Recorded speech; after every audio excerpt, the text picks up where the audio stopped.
après avoir écrit des reportages, des scénarios, après avoir écrit thèse et maîtrise, beaucoup de reportages télé aussi, je me suis dit, il faut absolument que je m'éloigne des paramètres et des contraintes. Or, je me suis lancé dans cette discipline d'une page par jour. Et j'ai été étonné à quel point on devient accro de cette discipline-là après quelques semaines à peine. Et c'est ce qui a ouvert sur l'histoire de Jacob dans la famille de Mes papas sont là.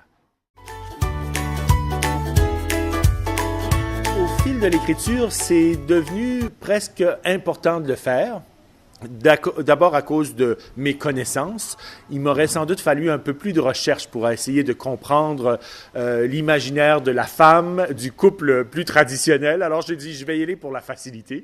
Et dans ce cas-ci, ben, ça a ouvert sur une famille atypique qui nous rappelle à quel point le noyau familial s'est beaucoup diversifié au fil des 2 dernières décennies. Parfois, il ne faut pas demander trop aux artistes ou aux écrivains quel message il faut passer. Il faut mieux laisser au lecteur le soin de le découvrir.